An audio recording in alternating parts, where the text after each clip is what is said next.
Hi, as you know from my first video, I'm a Mitt Romney impersonator, and I'm here to report on last night's presidential debate. Before the debate even ended, there was a newsflash stating that President Obama was kicking Governor Romney's ass. Then that conclusion was quickly reversed when they found out it was the replacement NFL referees who made that decision. Seriously, President Obama was so bad in the debate, most people thought Mitt Romney was debating with an empty chair.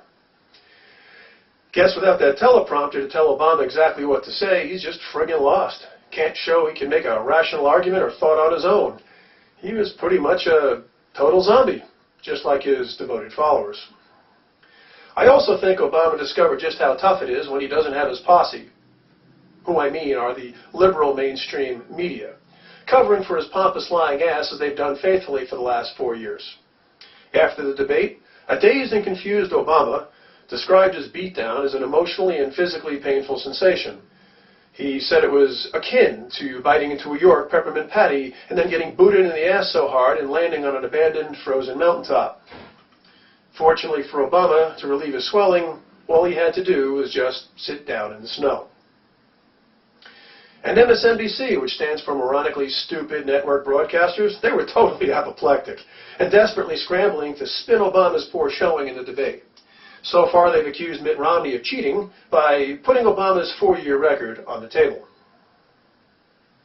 It's funny because only days before the debate, which now looks like more of a statement of wishful thinking, Politico's Roger Simon said, "Obama was the greatest orator of modern times." Well, you wouldn't know it from his anemic performance last night. When asked if he would like to retract his statement, Simon changed his tune and said he was referring to Obama's oral skills, suggesting that Obama was exemplary at sucking the dicks of his big campaign contributors, which I guess now pretty much reduces Obama to little more than a semen-filled sock puppet. In more heterosexual news, while I'm sure President Obama had every intention of enjoying a romantic 20th wedding anniversary celebration with Michelle after the debate, those plans were quickly scuttled when the debate didn't go as he and everyone else had hoped. With Mr. I'll say anything, even if it's a lie, Obama, being in the mile-high city of Denver, Colorado, it was the perfect opportunity for Obama to drop a huge snow job on the American people. With Obama quickly getting overwhelmed and not having any answers for the Romney onslaught of truth, Barack was looking rather pathetic, like a disoriented deer in your headlights. Hopefully for Barry, his Obamacare covers vision too.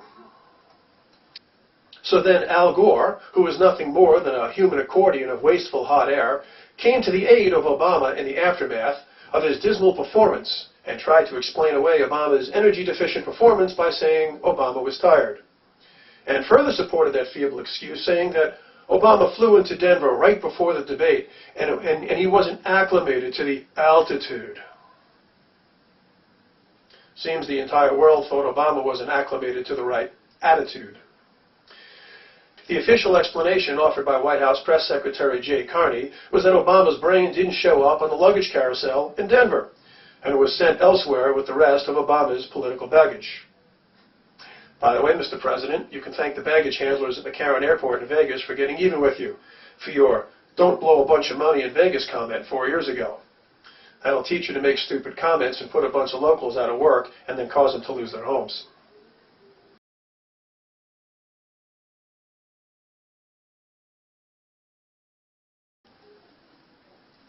And my special thanks to you, Al Gore, for once again making yourself the poster boy for blithering stupidity. Instead of putting up a hot air balloon, next time we're just going to float your bloated fat ass instead. You know, I have a great idea as to how we can truly stop global warming. All we need to do for you, Al, is to shut the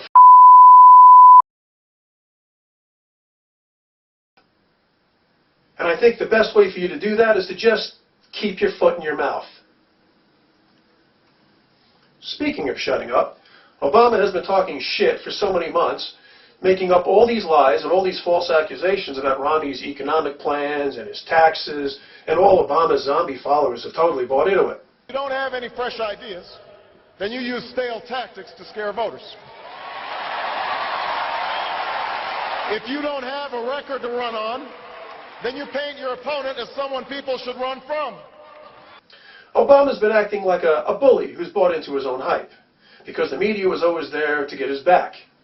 Well, Obama somehow forgot that he's just a skinny little puke with nothing of any substance in his work resume to back up his big talk.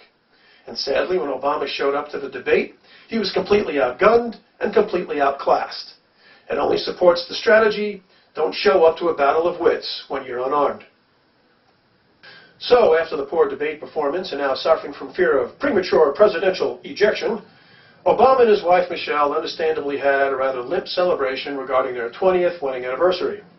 And the evening unexpectedly turned away from a highly anticipated night of romance and ecstasy to a horror-filled night of dominance and submission.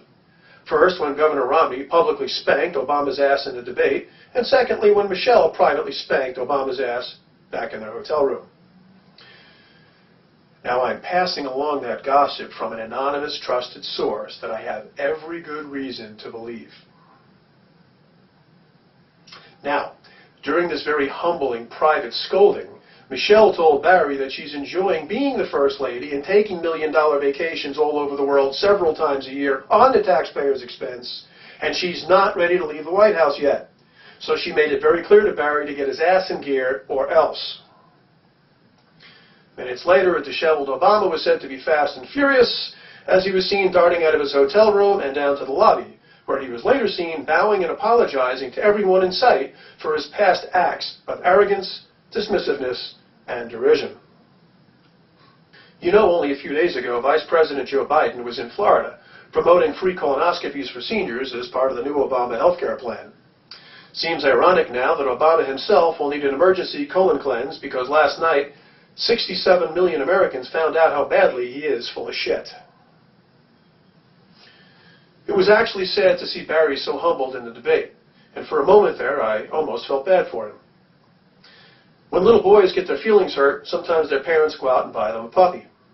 I couldn't help but laugh my ass off when this morning the Washington Press Corps announced that the White House has a new pussy.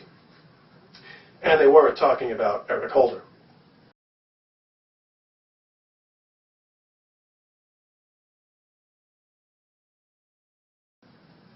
Well, now that President Obama has totally embarrassed himself, you can be sure that he and his campaign are going to turn up the lies, the rhetoric, and the propaganda.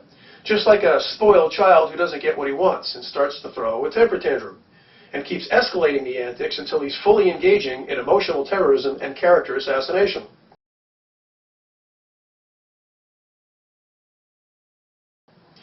I can't wait to see how disgustingly low the Obama campaign will stoop now, and what lies and bullshit they're going to come up with to excoriate Mitt Romney. Of course, that should be the big tip-off that they are reeking of desperation, and it should expose them as frauds. And we can only hope that such tactics will backfire in their faces.